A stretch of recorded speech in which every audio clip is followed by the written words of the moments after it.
જય તરસિંગડા ખોડિયાર માતા।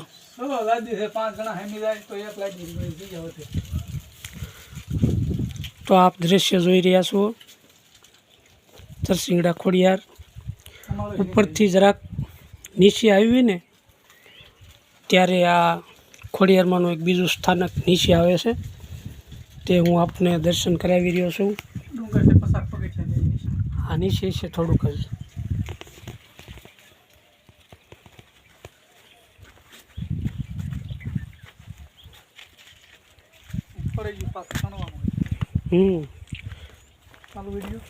ચાલુ છે વિડીયો।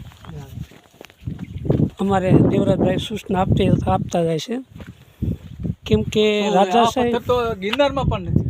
હા એનીમાંથી લીમડો ઉગ્યો હોય આટલું સત છે જો લીમડો ઉગ્યો। હા લાઇટિંગ આવા જંગલમાં લાઇટિંગ હોતું એટલે કે તમે જ્યાં લઈ ચલો ક્યાં લઈ લાઇટને દર્શન કરવા તો આવો જાઓ।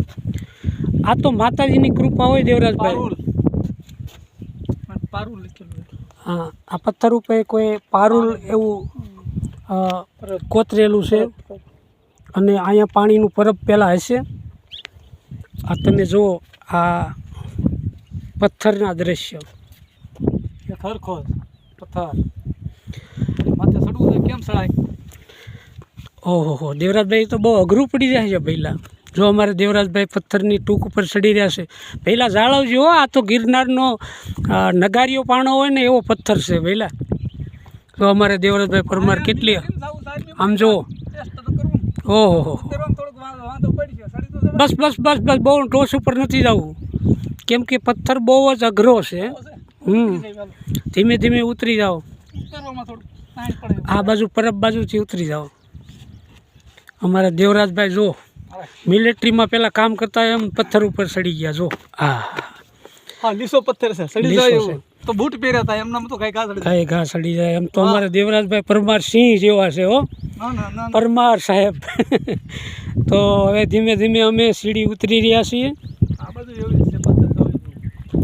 અને આ જંગલનો વિસ્તાર છે તમને બતાવી રહ્યા છીએ। આ ટોચનો પથ્થર છે તમે જુઓ। જો અમારે દેવરાજભાઈને કંઈક વસ્તુ મળી જો ઓહો હો તમે જો એનો જમાવટ જુઓ દેવરાજભાઈ આમાં ઘટવા જ ન દે કાંઈ ઘટે નહીં મહારાજની કૃપા છે। ઇમ્પોર્ટેડ ચશ્મા જોઈજો આમાં જાદુ કરી વાળું ને હા દાંડિયા દેખાય જ નહીં। જો કેવા રમૂજી આનંદ કરે છે। અહીંયા કોકના ચશ્મા હતા તે દેવરાજભાઈ પહેરી અને એને તસવીર લીધી અને હવે દેવરાજભાઈ ત્યાં નથી જવું હો પહેલાં હે હા તો ચાલો મિત્રો હવે અમે નીચે જે આશ્રમ છે ત્યાં હવે જઈ રહ્યા છીએ।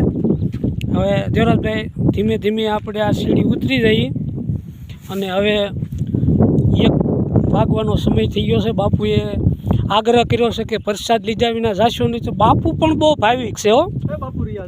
હા જો એ આશ્રમમાં બાપુ જે છે ને એ કે પ્રસાદ લીધા વિના ભક્તોને કે જવાનું નથી।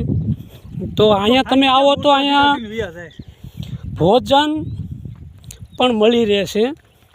એવું નથી કે અહીંયા કોઈ આવે તો હેરાન થાય એવું નથી છતાંય વન ભોજન માટે આપણે નાસ્તા પાણી તો અહીં લેતા જ આવતા હોઈએ છીએ છતાંય બાપુએ કીધું કે તમારે ભક્તોને અહીંયા જમીને જ જવાનું છે। તો હવે